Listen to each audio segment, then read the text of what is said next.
অনুরোধ রাখব শেষ সময়ে আপনারা একটু ধৈর্যের সাথে চুপচাপ বসুন। আলহামদুলিল্লাহ রাব্বিল আলামিন। আল্লাহ পাকের মেহেরবানি এবং দয়া দীর্ঘ সময় আজকের এই বরকতময় মাহফিল চলছে।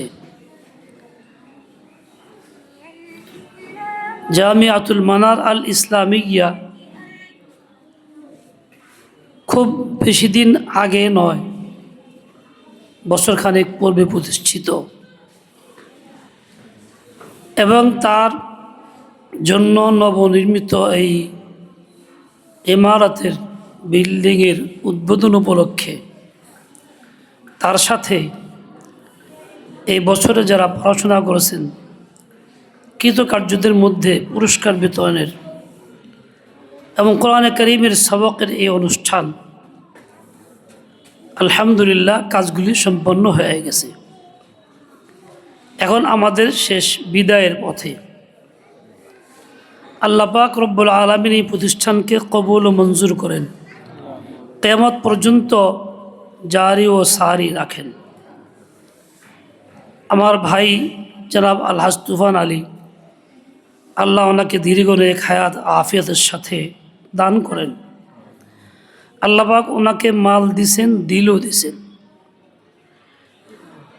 আল্লাহ তাআলা ওনাকে নেকি করার জজবাও দিছেন।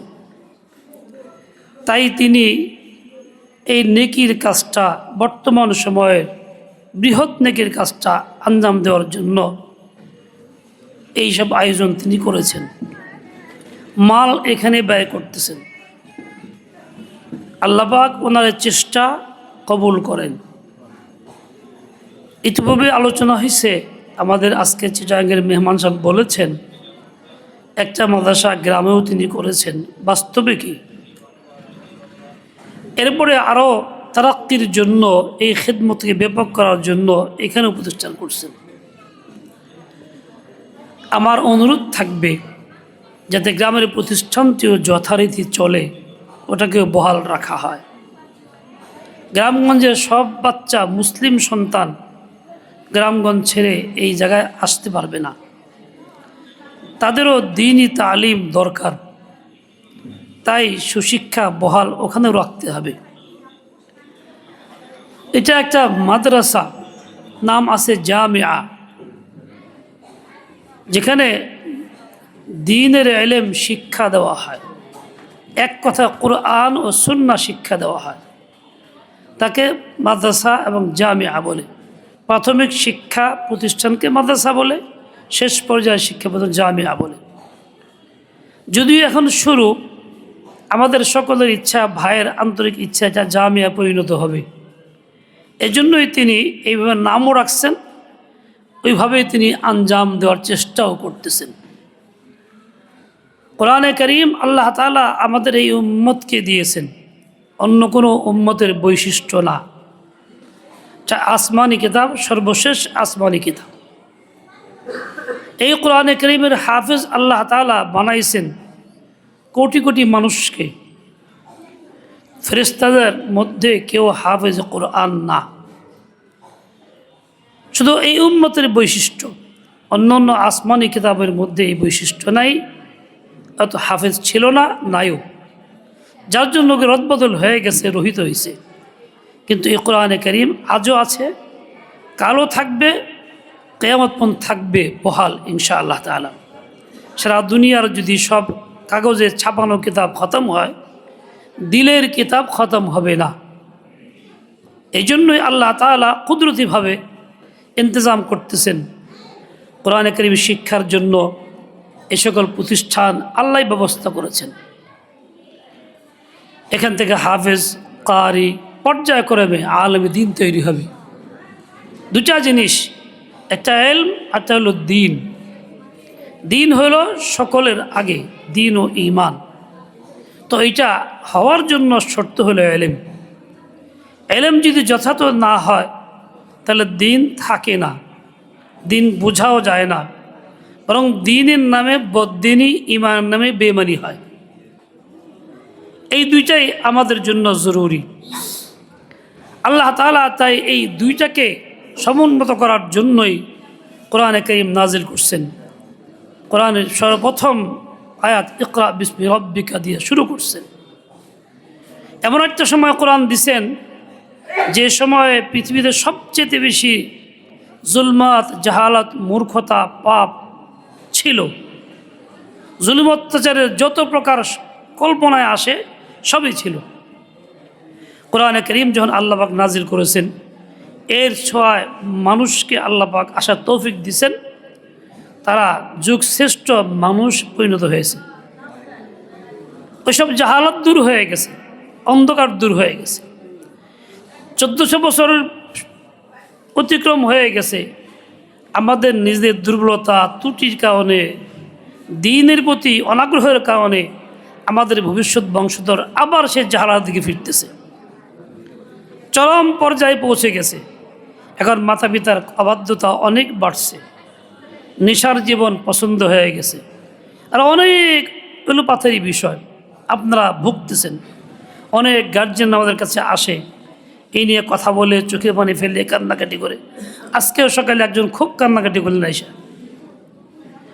এই জাহালাত, মূর্খতা যেমন ব্যাপক আকার, ফিতনা আকারে আসছে, ঠিক ওই কোরআন যা আল্লাহ দিয়েছেন এই উম্মতের শুরুতে সবচেয়ে বেশি ফিতনার সময় যা দিয়া ফিতনা দূর হয়ে গেছে, এই কোরআনের শিক্ষাকে বহাল করলে ইনশাআল্লাহ তাআলা এই প্রচলিত ফিতনা সমূহ ওরকমই দূর হয়ে যাবে, জুলমত দূর হবে, আবার ইনশাআল্লাহ তাআলা নূর ফিরে আসবে। আমরা আলহামদুলিল্লাহ আল্লাহর মেহরবানিতে মাদ্রাসাগুলির মধ্যে বাচ্চাদের পাঠাই। মা বাপ অত্যন্ত আন্তরিক, অনেকে সময় দেন, দীর্ঘ সময় মাদ্রাসায় বসেও থাকেন, এসে বাচ্চাকে নিয়ে যান। বাচ্চার প্রতি আন্তরিকতা, মাদ্রাসার প্রতি ওই শিক্ষার প্রতি আন্তরিকতা উভয়টাই আছে। কিন্তু তারপরেও দেখা যায় যে আমাদের এই বাচ্চাদের দ্বারা আশানুরূপ ফল আমরা পাই না। অভিযোগ থাকে, মাদ্রাসায় দিলাম, ভালো ব্যবস্থা করলেন, টাকা পয়সা খরচ করতেছি, জান রে জান বলি না, মাল রে মাল বলি না, বাড়িতে গেলে সেই রকম ওই রকম চলে, নামাজ নাই, এই নাই, সেই নাই, অনেক অভিযোগ থাকে। এর জন্য বেশ কিছু করণীয় আমাদের ছিল, হয়তো সেই করণীয়গুলো করি না বিধায় আমরা তার ফল পাইতেছি না। যেমন করণীয় ছিল একটা, যে এই বাচ্চা যখন এখান থেকে পড়াশোনা করে যাবে, তখন এই বাচ্চার এই পড়াশোনা এবং তার ফলটা ধরে রাখার জন্য বাড়িতে আমি পরিবেশ করবো ওইরকমই, এখান থেকে যেন উন্নত আমলের পরিবেশ বাড়িতে পায়। এখানে যদি সে দ্বীনি ইলম শিক্ষা করে, বাড়িতে গিয়ে দেখে সম্পূর্ণ ভিন্ন পরিবেশ, ইমান আমলের চর্চা নাই, নামাজ কালাম নাই, দোয়া কান্নাকাটি নাই, আছে শুধু মোবাইল, গান বাজনা বা অন্য কোনো বিষয়, তাহলে এই বাচ্চাটা এখান থেকে ওখানে যাওয়ার পরে বাপ মার কুলে গিয়া এই সব ভুলে যাবে। ওইগুলি তার কাছে বড় আকারে আসবে, চোখের সামনে ওগুলি থাকবে, মানুষ চোখে যা বেশি দেখে ওটাই তার ভিতরে বসে। এই জন্য আমাদের কর্তব্য হলো বাড়ির পরিবেশটাকে ওই রকম তৈরি করা, মাতা পিতা নিজেকে দিনদার বানানো, আমলওয়ালা বানানো, কোরআনে পাকের প্রতি আজমত পোষণ করা, কোরআনকে মোহাব্বত করা, তেলাওয়াত করা। এবং আমাদের কর্তব্য হলো যে এই বাচ্চাদের সামনে আলেম, কারি, হাফিজদের সম্মান, তাদের প্রশংসা ইত্যাদি করা, যাতে বাচ্চারা বুঝে আমার বাপ এত বড় অফিসার, কিন্তু আলেমের কথা এত বলে কেন? নিশ্চয়ই বাবার চেতে আলেমের সম্মান বেশি, তার দিলের ভিতরে ইলমের গুরুত্বটা বসবে, আলেমের শ্রদ্ধা বসবে, তখন চিনতে আগ্রহী হবে। এরকম আমাদের আকাবিরের কথা শোনানো, বড় বড় আলেম ওলামা আকাবির যারা গেছেন উম্মতের মধ্যে, তাদের জীবনী শোনানো, তার সাথে সবচেয়ে বড় আকাবির সাহাবায়ে কেরাম, তাদের জীবনী শোনানো, হেকায়াতে সাহাবার চর্চা ঘরে রাখা। ঠিক তেমনি আমাদের করণীয় ছিল এই বাচ্চাদের দিয়ে মিনি মাদ্রাসা বাড়ি তৈরি করা। বাড়িতে গেলে বলবো ইচ্ছা করে, বাবা তুমি কি শিখছো? আলহামদুলিল্লাহ, আমার একটু শেখাও, আমি তো শিখি নাই।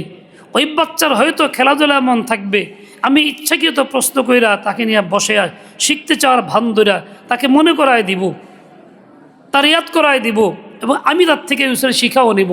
অনেক বেশি আমার অজানা আছে, সে চর্চা করলে আমার শেখা হয়েও যাবে। এই জন্য আমার কাজ ছিল এই কাজগুলি করা। হয়তোবা আমি যথাসময়ে এইভাবে কাজগুলি আঞ্জাম দেই না, যার কারণে আমি সময়টা তার থেকে সময় এবং আশানুরূপ ফল আমি পাইতেছি না। এরকমভাবে এই বাচ্চা যদি দেখে আমি মা, আমার দিলের ভিতরে আল্লাহর আজমত ভয় নাই, তাহলে এই বাচ্চার ভিতরে আল্লাহর আজমত ভয় পয়দা হবে না। যে দেখে আমি দুনিয়া নিয়ে ব্যস্ত, সবসময় এই চিন্তা এই ফিকিরে এই কাজ করতেছি, বাচ্চার দিলে ওইটাই থাকবে। মায়ের কাজের আসর বাচ্চার সবচেয়ে বেশি পড়ে। এজন্য প্রত্যেক মার কর্তব্য হলো আল্লাহর খাঁটি বান্দি হয়ে যাওয়া, ওইরকম তাওবা করা, ওইরকম অনুশোচনা করা যেমন সাহাবায়ে কিরামের মধ্য থেকে সাহাবী ইয়াত্রা করেছেন। কোরআনের সোয়া যখন পাইছে তো হিন্দা রাদিয়াল্লাহু আনহার মতো মানুষ, যিনি জীবিত মানুষের কুলে চাবা খেয়েছেন, তিনি কেমন হয়েছেন তার নজির আপনারা নিজেকে ওইরকম তৈরি করবেন। দেখেছেন আপনারা, তাফসীরে কুতুবিতে আছে একজন মহিলা সাহাবিয়া কোরআনের ছোঁয়া পাওয়ার পরে আয়েশা কান্নাকাটি শুরু করছে, অঝোরে কাঁদতেছিল। রসুল বলেন সাল্লাল্লাহু আলাইহি ওয়াসাল্লাম, কী ব্যাপার, কান্নাকাটি কেন করতেছ? বলে, হুজুর আমি তো বহু বড় অপরাধী, আমাকে আল্লাহ মাফ করবেন? হুজুর সান্ত্বনা দিচ্ছেন, অবশ্যই, ইন্নাল ইসলাম ইয়াহদি মা কানা ক্বাবলাহু, ইসলাম তো মানুষের পূর্বেকার কুফরি শিরকের সমস্ত গুনাহগুলি একবারে মিটাইয়া দেয়, তুমি ইসলাম গ্রহণ করো, সব মাফ। তিনি আবেগে বলতেছেন, হুজুর আমি কি অপরাধ করছি? আমি জিনা করছি, বাচ্চা ধারণ করছি, বাচ্চা প্রসব করছি, এই বাচ্চাটাকে মদের মটকায় জীবিত অবস্থা ফেলে দিছি, ওই বাচ্চা ওখানে মারা গেছে, পৌঁছে গইলা মিশে গেছে, ওই মদ মানুষের খাওয়াইছি, এতগুলি অপরাধ আমি করছি, আমার কি উপায় হবে? যখন তিনি করছিলেন তখন তো এই চিন্তাও ছিল না, কল্পনাও মনের ভিতরে আসে নাই, কিন্তু কোরআন যখন তার দিলের ভিতরে আসছে তখন তার এই চিন্তা পয়দা হয়েছে, এই চেতনা পয়দা হয়েছে, এখন কান্নাকাটি করতেছে। তার মানে মানুষ যতই বিপদগামী হোক, কোরআনের ছোঁয়া যখন পাবে তো আল্লাহ পাকের ফজলক্রমে তারা অমানুষ হবে না, মানুষই হবে। অত বড় কথাই চিন্তা করি না কেন, কি অবস্থা ছিল, কোরআনের ছোঁয়ায় কী হয়েছেন। এইভাবে আমাদের বাচ্চাদের থেকে ফলাফল পাওয়ার জন্য আমরা যেন পরিবেশগুলি করি। সবচেয়ে বড় হলো এইটা, বাহ্যিক চেষ্টাই যথেষ্ট না, বাহ্যিক চেষ্টার সাথে চোখের পানিও যাতে থাকে, শেষে তো ইচ্ছা একটু হলো কান্নাকাটি করি যে আল্লাহ আমার বাচ্চাকে কবুল করেন, ফিতনা ফাসাদ থেকে হেফাজত করেন, এবার যেন কান্নাকাটি করি এবং সকলে দোয়া করি আল্লাহ তাআলা এই মাদ্রাসাকে কবুল মঞ্জুর করেন, ভাইয়ের মনের আশা পূর্ণ করেন। এই মাদ্রাসা সুন্দরভাবে চালু রাখার জন্য, চালু থাকার জন্য যে নীতিমালা হওয়া দরকার, যা মুফতি আব্দুল হান্নান সাহেব বলেছেন। এই নীতিমালার মধ্যে একটা অন্যতম সাহায্যকারী বই আছে আমাদের জাতীয় বিফাক বোর্ডের থেকে প্রকাশিত দস্তুরুল মাদারিস। বিশেষভাবে এই বইটা অনুসরণ করার জন্য কর্তৃপক্ষকে অনুরোধ জানাইতেছি এবং উপদেষ্টা পরিষদ এমন একটা করা যাদের সিদ্ধান্তকে বাস্তবায়ন চেষ্টা করা, এর বিকল্প নাই। এভাবে এই মাদ্রাসাকে প্রতিষ্ঠিত করা এবং ধরে রাখার জন্য এই আপনাদেরকে অনুরোধ জানাই। আল্লাহ তাআলা আমাদের সকলের চিন্তা সব একত্র করে দেন, সবাইকে আল্লাহ তাআলা নেক বানায়া দেন। আল্লাহ তাআলা মাদ্রাসাকে কবুল মঞ্জুর করেন, আমাদেরকে এবং সারা জাতিকে সকল ফিতনা ফাসাদ থেকে আল্লাহ তাআলা হেফাজত করেন।